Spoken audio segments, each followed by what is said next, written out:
Nagluto nga pala kami ng pansit na may gata. At imbis na karning manok o karning baboy, ay pusit ang nilagay namin. Matagal lang ang binibida sa akin ng aking mother bells na niluluto daw ito ng kanyang kabataan at sila ay nasa probinsya. Kaya sabi ko nga, why not lutuin natin at nang matikman naman namin na kanyang pinagmamalaking luto. At yan na nga, piniprepare na niya ang kanyang pusit. Alisin niya daw yung mga tinta dahil alam mo naman yung mga bata, baka daw hindi kumain at matakot kapag naging itim yung pansit namin. Sabi ko nga ay sayang dahil yun yung isa sa mga nagpapasarap sa pusit. Kaya ang gagawin ay isasama na lang sa pagpapakulo para sumama pa rin yung lasa. Pinakuluan nga rin pala namin yung pusit para lumambot yung kanyang mga laman dahil may mga kasama kami na hindi na makakanguya ng pusit.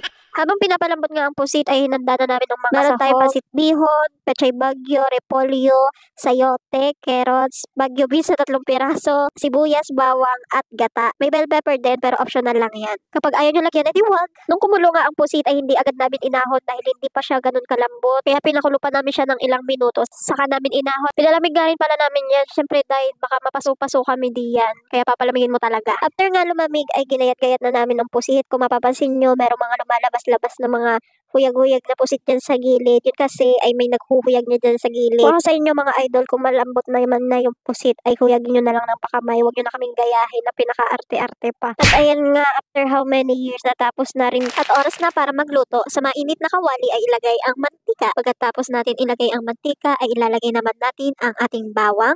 Pagkatapos ng bawang ay isusunod natin ang ating sibuyas. Alam ko naman na marami sa inyo ang marunong na magluto ng pansit pero dahil bida-bida ako ay iisa-isahin ko pa rin sa inyo.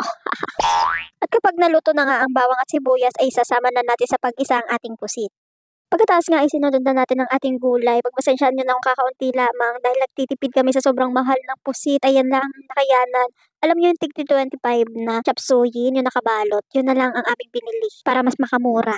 At yun nga, nilagyan natin ng toyo sa sobrang kadaldalan, hindi na nasabi kanina. Pagkatapos nga ay nilagay na natin yung sabaw kanina ng pinakulo ang pusit para mas maging malasa ang ating pansit. At tinalo na naman nga mga mare, naaawa na talaga ako sa niluluto natin kasi kanina pa siya nahalo, nakapagsilita lang siguro to, kanina pa to nagreklamo. At pagkakulo nga ay nilagay na natin ang ating pansit bihon na pangpahaba ng buhay. Nag-aalangan pa nga ako niya dahil kakaunti lang yung sabaw namin kasi sa mga napapanood ko, yung mga pansit nila ay lumulubog sa sabaw. Pero sabi ni mama, huwag daw akong mag-alala, siya ang bahala. Kaya go! At pagkatapos nga maluto ng pansit ay hinalagay na rin natin ang ating pechay bagyo. Awa na talaga ako dahil sa ating pansit kasi halo ng halo talaga. Bago natin tumakain, hilo na to. At para sa ating special part, ilalagay na natin ang ating gata. Siyempre, hulaan nyo kung anong gagawin natin. Hahaluin na naman. At yan nga, hinalo-halo na lang. Tapos hinitay na lang namin yung maluto. At ayan nga mga mare, naluto ng ating pansit na may gata at merong pusit. O, diba? Masarap naman siya guys, kaso hindi ko masyado nalasahan yung gata siguro dahil kakaunti lang yung nalagay namin. Kaya kung susubukan niya siguro mas maganda kung medyo madami yung ilagay niyong gata. Tapos siyang pansit guys, syempre.